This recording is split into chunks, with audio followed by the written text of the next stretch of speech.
Welcome to the Mrs. R Relevant Daily Draft Podcast brought to you by the Draft Professor. We're about to do a deep dive into wide receivers. We got a little change in the lineup tonight. Will and Dalton joining us. Will, what's going on in college football with you right now? Well, I mean, right before we got on, I was arguing with people online about how I think A&M should be number one in the country. So those playoff rankings just came out again. Got into a few fights about that, but it's really just winding down. We got the most consequential 3 weeks coming up here. Most exciting time of the season by far. Yep. And like your tweet said, if there's snow falling, it means that there's going to be important football. Football's getting a lot more important, yeah. Yeah. Dalton, it's been a few weeks since you've been on. It's great to have you back. How are you doing? Yeah, great to be back. Yeah. So we are going to be diving in to these wide receivers today. We're going to be doing Eric McAllister of TCU, Jordyn Dwyer of TCU, Joshua Cameron from Baylor, Nic Anderson from LSU, Deion Burks from Oklahoma, Germie Bernard from Alabama, CJ Daniels from Miami, Zachariah Branch from Georgia. So these are 8 of the 64 wide receivers that the Draft Professor is evaluating.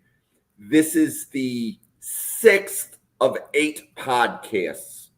So after this podcast, we have 2 more weeks left of evaluating wide receivers, and then we'll be doing some wide receiver big boards in early December. We're going to start with Eric McAllister. And Ryan Sparks, thanks for stopping by. Will, Eric McAllister is not an SEC wide receiver, but tell us what you saw when you watched him? Yeah, I mean, he is crazy explosive. I mean, he is very, very fun to watch. 48 catches and 8 scores already on the year with over 800 yards. He's got over 9 yards after catch per completion. So once he catches the ball, he's far from done. He's very explosive with the ball in his hands. 18.87 air yards per completion. This guy is a downfield threat behind the sticks. And him and Josh Reaver just have a great connection. The one thing I don't love is that his drop rate isn't awesome. I want to see him be a little more consistent being able to catch those passes because when he does, they're very explosive. And, I mean, he already has 4 games over 100 yards this season. He's got one of 107, 124, 156, and then a 3-touchdown, 254-yard game against SMU. Like, when this guy's on, he's on, and he never really disappears. He can never really get taken out of games because of the kind of playmaker that he is. And if this is a guy who is at Texas rather than TCU, I think he's getting, like, top 10 buzz for the receivers. I think he's that good of a player. It's just the one thing, I do love him, but I wish he caught the ball a little more often because his drop rate is a little higher than what I want to see. Dalton, what did you see with Eric McAllister? Yeah, so Will kind of mentioned it as far as like the pluses. I mean, the size speed combo, or at least the size and explosiveness combo, is really impressive. And like what he does after the catch for someone his size is really special. And I mean, he really does have that build of like a really prototypical number one. I think there's just so much potential there. And I mean, like, what I really like is like how physical he is, in terms of like the way he catches the ball in traffic, and fights so hard for leverage. I think the things that do concern me is there's still some rawness to his game, especially like when you look at his releases, especially as far as varying those, and in and out of his breaks. Sometimes I think I think he could create more separation on his breaks if he clean some stuff up and get a little more explosive out of the breaks. As a runner with the ball, very explosive, but in and out of those breaks, sometimes he's not able to really get away as much. But he makes up for that with his strength one-on-one against defenders. For me, yeah, I think right now he's around a second-round grade for me. But there's so much potential there. Out of the guys that we watched, he was one of my higher ranked guys. Nice. And we'll get your ranks at the end. So Randall covered this same group earlier in the afternoon, and Eric McAllister coming in and out of his breaks was definitely, I would say, one of the 2 or 3 biggest negatives that Randall had. It's almost like he said telegraphing some of his routes because you can see that he's going to break before he breaks. And if we can see it on film, corners can likely see it when they're playing against him on the field. So his teammate is Jordyn Dwyer. And want to give a shout out to Sam Teets. So Sam, when we were building like the wide receiver summer scouting list, Sam said you need to add Jordyn Dwyer from TCU. So he does have another year of eligibility. But Dalton, what did you see from Jordyn Dwyer? Yeah, I definitely don't think he needs that other year of eligibility. He's very pro ready. I think for him, he just has such a high floor because of just, he is just so technically sound, great hands catcher, and great late hands, which is really awesome to see. That's something at the college level that you don't always see. And I think like that's something that's really impressive. The way he snaps off his routes is really impressive. And, he's like McAllister, shifty in the open field, can make a lot of plays, has that experience in the return game. And then also I think, and of course, then the biggest thing is the speed. That dude looks like he was shot out of a cannon when he takes off on his vertical routes.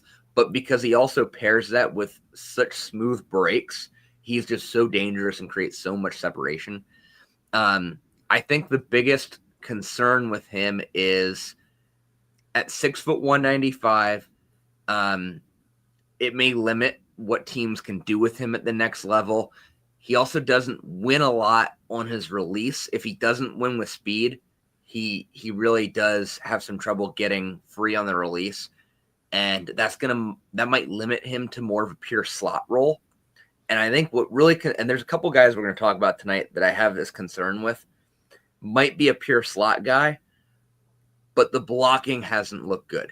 And I feel like at the NFL level, if you're going to be a slot guy, you have to block. You're going to be asked to do it a lot in the run game. And if you're limited to a slot role, you have to be able to do that. And that does kind of limit what I think he could do. So it's going to be interesting. But at the end of the day, the dude's going to be productive. And how high did you grade him from a draft standpoint, right? So I had a second round grade on him, just like McAllister. So for different reasons, McAllister, it's more on the ceiling of what I think he could be. Dwyer, it's that floor is so high. Will, what did you see when you watched Jordyn Dwyer? Really what Dalton said is about his electricity and just how fast this guy is. He's averaging 19.38 air yards per completion. When he gets the ball, he's already way past you. You just got to get him downfield and let him do what he can do. He's broken 100 yards 3 times this year already. He's also failed to reach 44 times. So he's been a little bit hot and cold, but it's not because of his athletic profile at all. I think he's, like Dalton said, definitely a slot guy. Already scored 4 times this year. So he definitely has his niche, which is both a good and a bad thing because it means he can do well, but you also kind of have some limits on other areas that you can already see while he's in college. So the hot is definitely worth taking a look at for him because when he's on. He's impossible to cover when he is in that open space. But those releases, some disabilities to separate at the line of scrimmage, definitely a bit of problems. But Dwyer definitely has a pretty good ceiling to where I think he can be a very effective sort of lightning bolt, Swiss Army knife guy in the NFL. So it'll be interesting to see if Dwyer comes out. He has another year of eligibility, and Josh Hoover is likely going back to school, which would imply that if Dwyer went back to school, he would likely be the featured receiver in that offense next year. So that's Jordyn Dwyer, definitely a player to see if he chooses to declare as we approach January. So the next player, Josh Cameron from Baylor, 6'1", 224 pounds. And if you have problems finding Josh Cameron on the field, look for the wide receiver wearing number 34. Will, what did you see from Josh Cameron? Yes, he's the most targeted receiver for Sawyer Robertson and the Baylor Bears. If Michael Trigg wasn't their tight end, he'd be by far the feature pass catcher. But he's got 15 air yards per completion. And he's got a good 63.2% comp rate coming his way. So he's reliable, when people do throw him the ball. and football is not played on a calculator by any means, but he only has 0.187 points added per target. So I want to see a guy who's a little more, impactful when he does get the ball, because he gets the ball, it looks good, but you kind of look into the more analytical side of it, and it's not necessarily the most game-changing plays like you will see with some of the other guys who have much higher scores there. He has solid size and very promising production. And like I said, I mean, if Michael Trigg wasn't their tight end, I think we'd be talking about this guy even more because he'd have more opportunities to keep producing. He still scored 5 times already and is approaching 600 yards on the season. But Josh Cameron's a really good player, and that Baylor offense would not be the same if he wasn't out there catching passes. And Dalton, what do you think of Josh Cameron from Baylor? Yeah, so it's cool to kind of revisit his film. I was watching him when we did our game previews back in September for one of the Baylor games. So it was cool to go back to see how he's kind of grown this season. I will say my grade actually dropped a little bit on him this year. I mean, the base level things are still really great. I mean, high football IQ, understands his leverage really well, solid hands, strong, blocks really hard, athletic after the catch. You can move him around a lot, really versatile, but there's just not a lot of upside, with him. I mean, he's very linear. Doesn't really beat press super well. And I mean, and part of it is he just takes so long to set up his releases.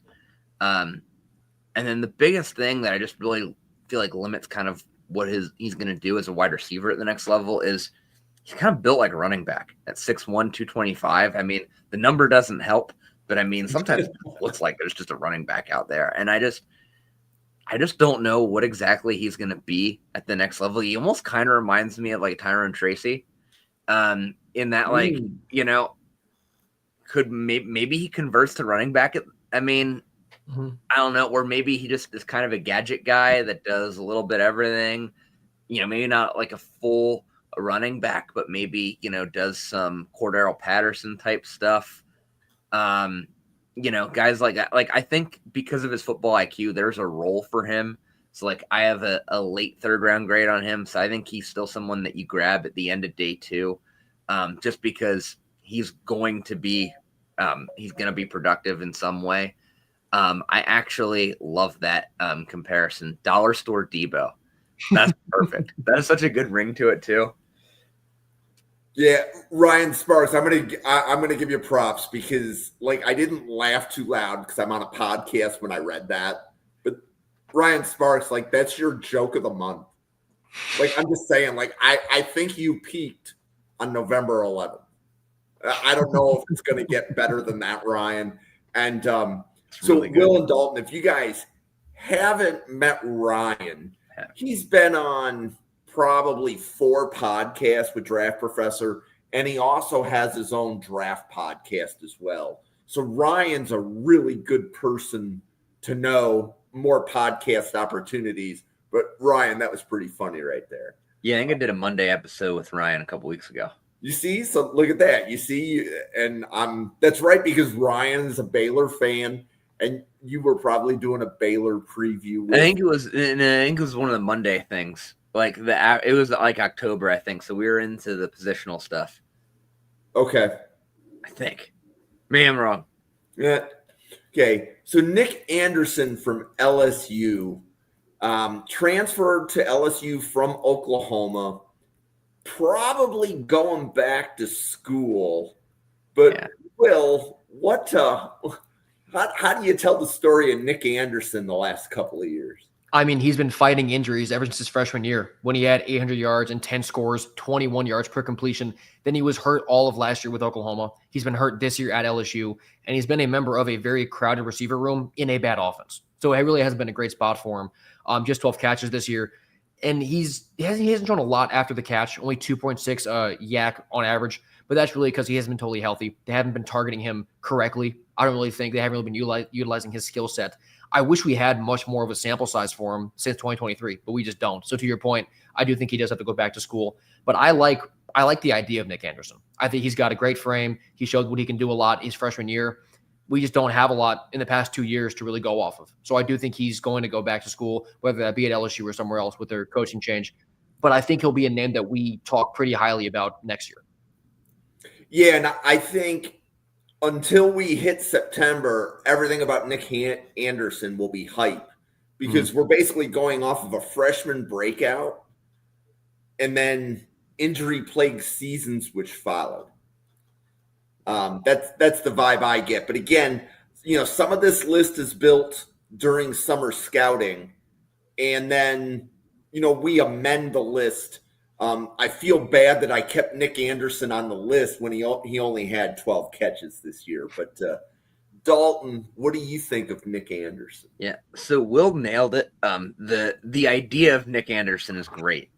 The like in a vacuum, yeah. I mean, 6'4", moves well after the catch, has the speed to stretch the field, solid route runner, but the dude doesn't play. Like, he gets hurt all the time, and I mean, it's a old cliche, but your best ability is your availability, and he just hasn't been it, and it's not his fault. I mean, the injuries are seem like more like one-offs. It's just a lot of them have happened, and it's unfortunate, but yeah, it does really make it hard to give him like a really high grade. I mean, I have a 4th round grade on him right now just because I think there's enough talent there where day 3, I mean, you take a chance on all those traits. But that's really as high as I think any NFL team's going to be willing to draft him, given the injury history. Yeah, I definitely agree. If a player has injuries, that's immediately day 3. Too much risk to take him day 1 or day 2. Okay, so this Oklahoma receiver stayed at Oklahoma. Deion Burks. Dalton, what did you see when you watched Burks? So I think with Burks, I mean, the amount of stuff that Oklahoma does with him is really cool. I mean, the versatility, the way they move him around, you can take advantage of his speed and quickness and his shiftiness with the ball in his hands in so many ways. And I think what is nice about Burks is that, he is, at his size, he is going to be more of a slot guy, but he is a willing blocker. Doesn't always do it great, but he is at least a willing blocker. And I think, he does have experience moving around to the outside, even though he'll probably play more slot in the NFL. You can move him around a lot and, leverage his speed in a lot of different ways. So there's a lot you can do with him. But the concerns, I mean, 5'9", 188 is just really small. And does kind of limit what you can do with him. And unfortunately, one of the things that I would think an NFL team would want somebody with his build to do is return kicks. And he hasn't returned a kick or punt, it looked like, since 2022. So he hasn't been doing it because, I mean, a lot of these schools have been using him as more of a receiver, and he's like a starting receiver in these college offense. These college teams are so deep, they don't want to use him in the kick and punt return game, but that's going to be what he's going to be asked to do in the NFL. So it'd be nice to have seen him do it more in college. And the other thing, while he is dangerous with the ball in his hands, one of the things that I think keeps him from getting a lot more explosive plays is he doesn't really run his feet through contact. And I think he goes down on contact a little too easily. And I think part of that's his size, but he also just doesn't keep his feet churning. And I think that really limits his ability to kind of stretch plays for as many yards as they could. And yeah, it's just tough to really see him having a super high ceiling at the next level. But I think I also have a 4th round grade on him. Will, what do you think of Deion Burks from Oklahoma? Yeah, so I've kind of been waiting for a bigger boom from him ever since he left Purdue, and we haven't really gotten it, at least what I've thought, which maybe that's my expectations being the problem. But I mean, Dalton kind of nailed it with his yards after catch. He's just sort of middle of the pack there. He's not really fighting through contact, probably because of his size, but he kind of grades out just good in everything. He's good, but he hasn't really taken that step to really elevate any part of his game to where I can fall in love with him. And Isaiah Satania emerging this year for Oklahoma has kind of hurt his production, but he's still been very good on seam shots and fade balls. He's been willing to go downfield and get that done. He's got 12 air yards per completion, 2 scores, 435. He only hit 100 yards once, which was in week 2 versus Michigan, and he hasn't scored since then either. So he's kind of been falling off as the year's been going on and other receivers in the room have emerged. So you're not hearing as much about him because he's not the guy in that room like we all thought he would be. So you haven't really been seeing all that production, but the upside is still there for it to be a slot guy. He's definitely a little bit more undersized than Jordyn Dwyer and other slot guys that we're looking at, but the potential is definitely there. Okay, next player, Germie Bernard from Alabama, and we had a comment, right there. So Brandon wants to know more about Germie Bernard. Will, what do you see from the Alabama wide receiver? I like him a lot. My only flaw, which I'll go to first, is just a little bit of consistency. He has a 28% drop rate and only a 56.4% completion rate when he's targeted. So when the ball goes his way, he's not as reliable as you'd like. But when he catches the ball, it's awesome. He's got 7 yards after the catch every time. Air yards is about 20. And he's got 6 scores already, 600 yards. He's only hit 100 yards once, which was in the opener. But a part of that, to me, goes to the fact that he's also playing with Ryan Williams and Isaiah Horton. There's a really crowded room there in Bama, but I do think that Germie is the best of the bunch. He's really explosive, incredibly impactful when he touches the ball. And, I mean, I wasn't ready for him to be better than Ryan Williams from me coming into the year, but he's definitely there now. I'm very high on Bernard because every time he gets the ball in his hands, it's very good. I like his size. He doesn't really have a massive weakness aside from those drops like I talked about, but that's more of just a developmental thing. Just keep repping it, keep getting used to it. Now that he's moved up from Washington.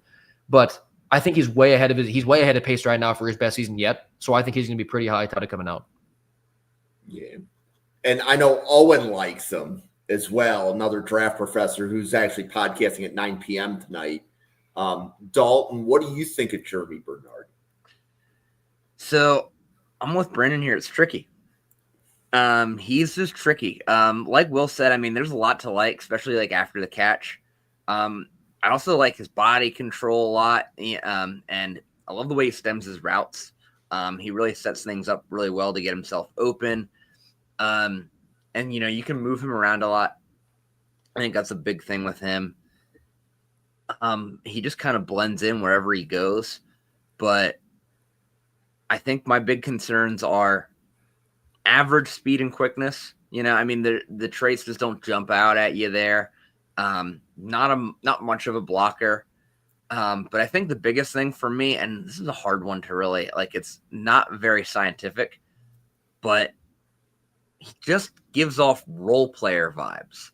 It's hard to really pinpoint what exactly it is about his game itself. But it's hard to see him being going to the NFL and being a true number one or even a 1A. Just everything about him screams 60 catches for 800 yards a year. That's just what his game just screams, which isn't bad. That's really, really productive. And if you can get that, I have early third round on him just because I don't know if the ceiling's super high, but if you can grab that guy on day 2 and, you can get 6 to 8 years of, 60 catches for 800 yards, that's pretty solid. You'll take that on day 2. Well, I'll take, something, if you're drafting a wide receiver 2 in the 3rd round, you're getting a starter. Yeah. It's okay to draft starters. Not every player is going to be an all-pro. I'm very comfortable with drafting a role player, considering that I don't know if Buffalo is going to have any receiver that goes for 60 catches and 800 yards this year. In Buffalo, I think I would take that. Well, the thing about Buffalo is they have a bunch of guys that are capable of it. The problem is they have 8 of them. Mm-hmm. Yes. And we have an offensive coordinator that doesn't know how to call plays. Yeah. There's a problem there. So if LSU wants Joe Brady, Will, because I think I saw you tweet that once, right? Mm-hmm. Yeah, we'll give LSU Joe Brady.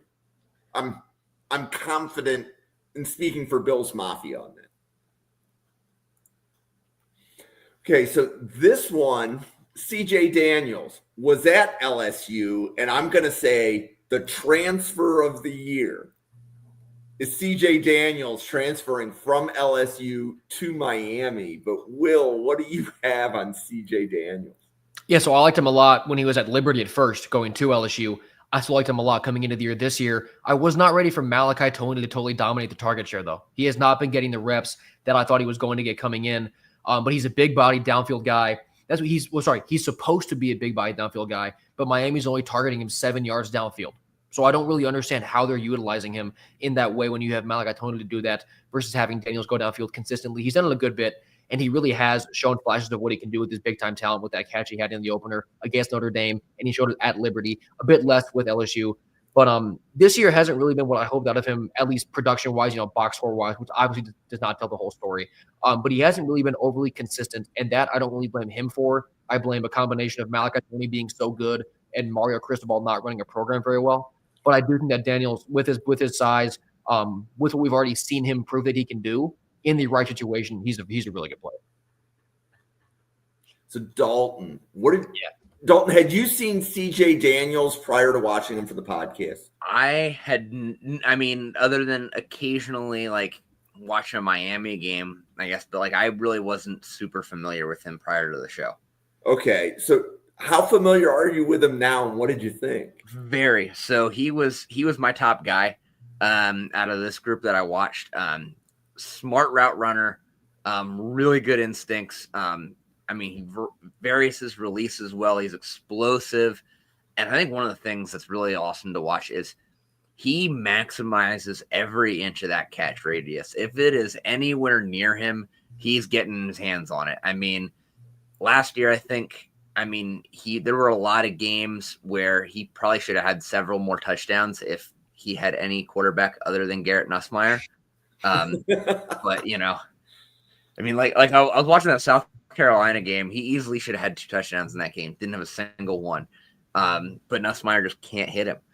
And Beck is not really much of an upgrade.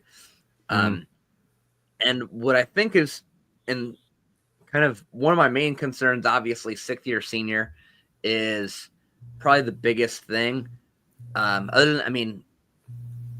Tendency to flail when setting up his defender. That was like my only other thing. Kind of functional strength for his size isn't what you'd like it to be. But I mean, really the big thing is 6th-year senior. That was my main thing, keeping me from having a day 1 grade. I have an early 2nd round grade on him right now. But I do think he is kind of a guy that's really making me rethink this whole how we look at 5th and 6th-year seniors now. Because one, I think for him, he's shown significant improvement over these several years. So he's taken advantage of this time to get better. But also I think, in the age of NIL and the transfer portal, I think we need to look at 5th and 6th-year seniors differently. I think we need to start, I think we're hitting that point where we just have to almost start accepting that, especially the higher levels of college football are basically like, I think we almost have to take a baseball approach to it, that these are really minor leaguers. And they're pros at this point, and they're just, biding their time. So that way, when they do hit the show, they're at their absolute best. And I think, we can start. I don't think the 6th-year senior is as big of a red flag for me as it was even a year or 2 ago. So depending on the guy. There was a really good discussion on CJ Daniels in the Draft Professor chat. And I think it was from last night to this morning. And they were pointing out the whole 6th-year senior. So my understanding is is he 24 now, or is he going to be 24 when September hits? I'm not sure. It's hard to find ages of these guys. Yeah. They don't really advertise their ages. Yeah. So he's going to be 24. I believe he's going to be 24 years old in September. And essentially what that means in the NFL is that you're going to be 28 at the end of your first contract, and wide receivers have that age 30 thing. Yeah. Just like running backs do, just like cornerbacks do. And I think that's going to be what pushes Daniels to day 3. So my prediction is that he's either going to be really early day 3, or he's going to go round 3. But I don't think his age is going to let him get picked in the top 64. I think the talent would allow him to be picked in the top 64. But NFL teams in rounds 1 and 2 discriminate on age a little bit more than they do in other rounds. Yeah, that's fair. But I will definitely agree. Like if he's there round 4, I'm like even if Brandon Bean has already drafted Zachariah Branch, he should still draft CJ Daniels in round 4. This is my guy. I love Zachariah Branch. Will, you want to tell everybody about Zachariah Branch? Yes, I mean, coming in from USC this offseason, he was probably the most touted transfer in the class, and he's just been steadily improving all year. He is the definition of a yak guy. He's only averaging just over 3 air yards per target. Like, it's a lot of right in the line of scrimmage, short crossers, but once he gets the ball, you might as well just let him walk into the end zone. And he fits incredibly well into Georgia's scheme because Georgia doesn't want to throw the ball downfield. They don't want to have a guy who's 30 yards downfield getting the ball. They want to be short, they want to be efficient, they want to be precise, and just let their playmakers make plays. And he's just a total jitterbug. It's impossible for the first guy to grab him. He's got a really good drop rate. He's very consistent. And his niche is very much defined already. He's going to be that slot guy, a lot of screens. You can put him in jet motion. You can just have him just get the ball in his hands in space and let him do the rest. He's an absolute nightmare for defense to try and game plan against. And he's one of, if not my favorite receivers in this class. Okay. And Dalton, he's clearly not your number 1 receiver in this group. Is he your second best receiver in the group? Actually 6 in this group for me. Wow. Okay. So what did you see when you watched Zachariah Branch? So, I mean, a lot of things to love, obviously. I mean, the quickness and that elusiveness after the catch. I mean, he is very dangerous with the ball in his hands, like Will said. And there's just so much potential there, especially in the return game, too. I think for me, the issues are the struggles against press coverage. And I think his size at 5'10", 180, I do worry that he is going to be limited to more of a slot and gadget role. And to me, that's a late day 2 guy. Just because someone that you can't just put anywhere and have to, like, somebody that you have to scheme to get the ball, I just think kind of limits his draft value, in my opinion. And I think also, like I mentioned before, he's another one of those guys that, projects as more of a slot guy at the next level, but also has trouble with blocking. And again, it's just tough to really give a high grade. For me, it's tough to give a high grade to a guy that is going to have a very limited role and then might be limited in his ability to do some of the things you're going to ask him to do in that role. Okay. So that completes the list. I'm going to go back to the first slide. So, Will, how do you stack this group of 8 players? I had that guy up top stays right there. I have McAllister at number 1. Then CJ Daniels at number 2. I would have had Daniels at 1, but like you said, with his age, I am a little bit worried about that. But he's so high up there for me because if you get him in the right situation in that first contract, I think he can still help you make a big time run. Then at 3 and 4, I had Zachariah Branch and Germie Bernard really interchangeable because I think that Germie, he's got the tools, some things he has to clean up. Zachariah Branch, very much a niche slot guy who needs to work on blocking, so I couldn't really differentiate between those guys. I got Nic Anderson at 5 just because I want to see him play again, and I think he can be really good when he does. Then Joshua Cameron and Deion Burks and Jordyn Dwyer to round it out. Okay. And then, Dalton, what was your ranking of these 8? So I had Daniels at the top. Just because I think he's got the most number 1 receiver potential in this group. And then I have Dwyer and McAllister at 2 and 3, but almost interchangeable depending on what you're looking for between the two. I have Dwyer a little higher just because I think his floor is a little higher than McAllister's right now. And then at 4, I have Bernard, super high floor guy, just not a very high ceiling. And then at 5, I got Jordan Cameron, and then 6, I got Zach Branch. Those kind of round out my day 2 guys. And then I have Deion Burks and Nic Anderson as early day 3 guys to round out the list. Okay. So the receivers that we're going to cover next week, you see, and I don't even have the spreadsheet open. So while I go find the spreadsheet that has the players we're doing next week, Will, do you want to let everybody know who you are and about all of your college football content? Yeah, so I do Tailgate Talk SEC, which is just SEC football content all year long. I'm on Twitter at W Thomas Sports and Tailgate Talk SEC on YouTube, podcast everywhere, doing a lot of coaching carousel stuff, now doing playoff projections, things like that, and just covering every game week in, week out. Cool. Dalton. So I do some writing over at the RaiderRamble.com for some Raiders and draft coverage and AFC West coverage in general on that site. And then I also do some podcasting over at Degenerate Sports Network. We have a gambling show on Wednesdays at 9:30. And then we also do an NFL show on Mondays and Tuesdays, depending on the day or the week. And soon, once we hit the end of the NFL season, that will become our draft show. Awesome. So the receivers that we're going to do next week, there are 10. Aaron Anderson from LSU, Jace Brown from Kansas State, Chris Brazel from Tennessee, Malachi Fields from Notre Dame, Elijah Surratt from Indiana, Eric Singleton from Auburn, Bryce Lance from North Dakota State, Cooper Barkate from Duke, and Omarion Miller from Colorado.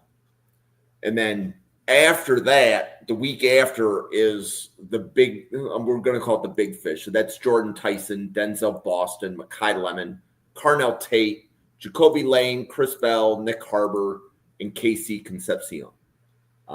So that rounds out what we think are all the receivers that are potentially going to be drafted in rounds 1 through 5. Thank you for tuning into the Draft Professor. And actually, we do have a question here from Chris. We should probably take this question before we close out the show. So, Dalton, you want to take a stab at this one? So I do think it does help their stock. I think one of the things that I'll point out with a lot of the guys on that list that were just mentioned there, that do worry me about the guys we talked about tonight is those NFL guys that you mentioned there. They all block their ass off. They are great blockers. And I think, they are, they're just guys that I think really, they're tough runners after the catch, especially. And I think, and also I think, they're really they're kind of more exceptions than the norm. So I think it's really tough. And a lot of them didn't go super high either. It's worth noting. That was actually what I was about to say. I'm looking at that list. Was McConkey? Well, Zay Flowers was a first-round pick, wasn't he? They were. I think McConkey and Flowers were both late first-round guys, and they were freaks coming out. I think they had some super high-end traits. Now I know Burks and Branch do have some of them, but it's going to be. But again, I think blocking's a big part of that. Yeah. So I know that Flowers was around 1 because he was in the same class. I think it's Jordan Addison, right? Because that was that draft. McConkey was taken right after Keon Coleman, and right now Bills fans are not letting that one go. Even though it's hysterical because revisionist history is hysterical. Yeah. Because going into that draft, Buffalo needed an X. It was either going to be Xavier Legette, Keon Coleman, and then there were maybe a couple of receivers a little bit later in that class that could have been an X for us. Brian Thomas Jr. went before Buffalo picked. Could play X. McConkey profiled, and the comment on McConkey was that he was injured and that he was the same position as Khalil Shakir. But now everybody wants McConkey because McConkey has better stats than Keon Coleman. It's revisionist history is hysterical. Will, do you have any thoughts on this comment from Chris? I think Dalton got it right. I just think that those guys definitely give you the blueprint, right? So when you're looking at those smaller guys, what exactly what you want them to do. And the biggest thing is definitely blocking and being willing to be physical. So you're looking at that mainly. I do think that some of the guys that we talked about do sort of have issues in those areas. But, like you said, it doesn't necessarily always matter where you get drafted. Just get there and go ball out and it'll work out. Yep. And then, Chris, I think my take is that I don't know that the group of players that you listed that were already drafted and already in the league help. I'm not saying that they hurt, but the way I look at it is Branch and Burks specifically, they're small, but they're not outliers. Right? Like we see receivers like Burks and Branch come out every year. Yeah. Right? So I think to Will's point, I think it's more along the lines of what does the player have between their ears and are they willing to work? Because, like, for example, Zachariah Branch for the last 4 years has probably been the fastest player on the field whenever he's played. But as soon as he goes to the NFL, that won't be true anymore. Right? He will still be fast, but he may not be the fastest. Right. And I think that's the issue. It's more can the player adapt to that, let's say, notch up or 2 notches up? What I like specifically about Branch that didn't necessarily come up as the three of us were talking, he has a floor as a kick returner. Mm-hmm. So at minimum, you can roster Branch as a wide receiver 5 that returns kicks. So his path to making the team is there, right? Because this isn't a fantasy football podcast. We're not trying to say, like, is Zachariah Branch going to be the best fantasy football wide receiver next year? We're saying, can he make an NFL team and contribute? So I think out of all the receivers we covered today, I may argue that Branch has the easiest path to make the 53 because as long as he can return kicks, he's got it made as wide receiver 5. Now, to move up from wide receiver 5 to wide receiver 3, the issues like Dalton pointed out about his blocking, or some of the issues that Will pointed out about the fact that he catches all of his passes close to the line of scrimmage, okay, that becomes about an offensive coordinator. I don't think Zachariah Branch and Arthur Smith would be a good marriage. Right? That's not an offensive coordinator, I think, that would unlock Branch. But you give Branch to somebody like a Kyle Shanahan, or you give Branch, I'm trying to think, Sean Payton. Or what did you say, Dalton? Cliff Kingsbury. Yep, Cliff Kingsbury. Like, put him with somebody that can unlock that, and we might see a different version of Branch. So I think those are some of the things or some of the thoughts I have on that, Chris. And you can catch Chris podcasting with Draft Professor on Mondays and also check out his Last Call podcast. So we definitely want to give Chris some PR there. So Chris, thanks for stopping by.